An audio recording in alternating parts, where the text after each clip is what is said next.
All right, so I want you to count backwards by 2. We're going to start from 30. So 30.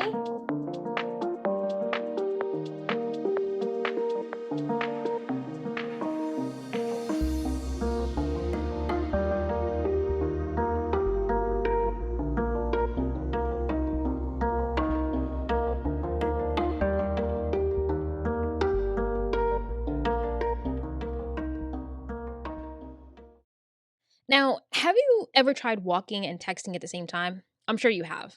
Have you ever nearly tripped over something from walking and texting at the same time? Now, you might have chuckled, brushed it off, and promised yourself, you know what, I'm just going to pay more attention to my surroundings.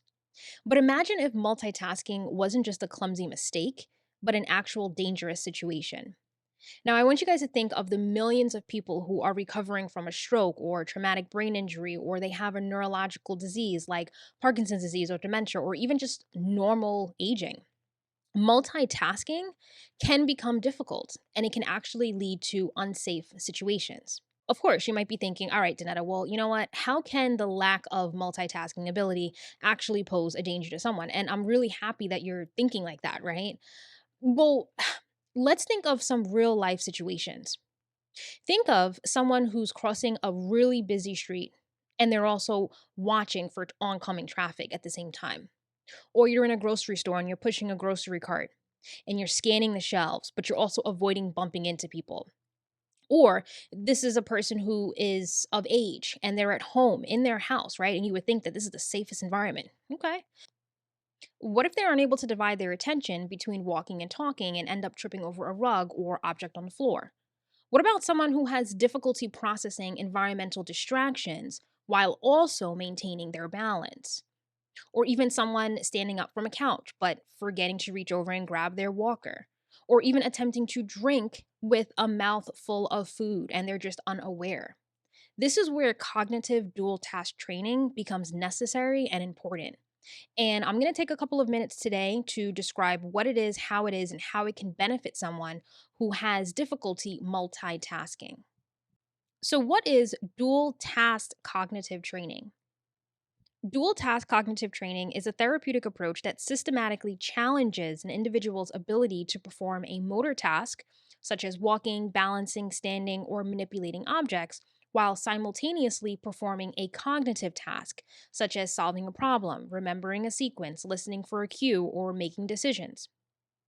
The purpose of dual task cognitive training is to improve the brain's ability to divide, coordinate, and prioritize attention between two or more tasks, mimicking the complex demands of actual real life activities. So, successful navigation of the environment often requires simultaneous motor and cognitive engagement. Now, what are some key elements of dual task cognitive training? Like, what is it actually comprised of? So, it's comprised of a motor task, like walking, reaching, standing, navigating objects, or using assistive devices, something motoric. It's also comprised of a cognitive task. So, examples would include counting backwards or answering questions, reacting to auditory or visual cues, solving simple math problems, or recalling a list. It's also comprised of a simultaneous performance. So both the motor and the cognitive task are performed at the same time to simulate real world multitasking demands.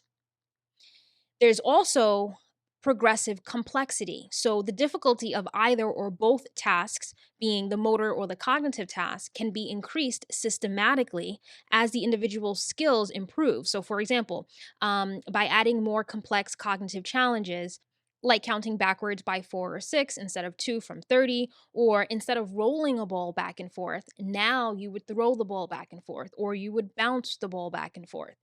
If I didn't have the ball earlier in this particular session, I could have had the patient clap their hands or even tap the table.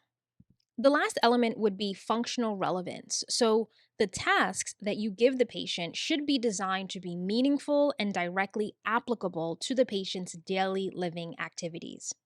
It's important to keep this in mind. Now, I pride myself on delivering therapy that is fun, functional, and evidence based. So, like everything else, I will include the research articles that I directly got this information from. And this is why I implement cognitive dual task training, because of the research that it shows. So let's discuss some of the clinical importance now of using, dual task cognitive training in therapy. It's very common after neurological injuries such as a stroke, traumatic brain injury, neurodegenerative diseases like Parkinson's disease or multiple sclerosis, MS, or even due to just normal aging, that individuals often experience dual task interference. So, interference is attempting to perform two tasks simultaneously, but it often leads to deterioration in one or both tasks, which increase the risk of falls, errors, or injuries. Dual task cognitive training targets this interference by strengthening cognitive motor integration, improving executive function, enhancing gait and balance, and promoting neural plasticity. Studies have shown that dual task cognitive training can lead to measurable improvements in gait speed and stride stability, fall risk reduction, cognitive flexibility, attention allocation, and real world functional independence.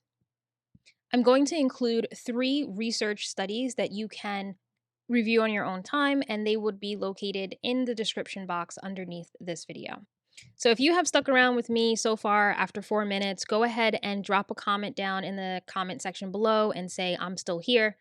And what I'm going to do now is I'm going to include some physical, cognitive, and behavioral signs and symptoms for, if you're a caregiver or a loved one, for you to look out for to get the appropriate help for your loved one.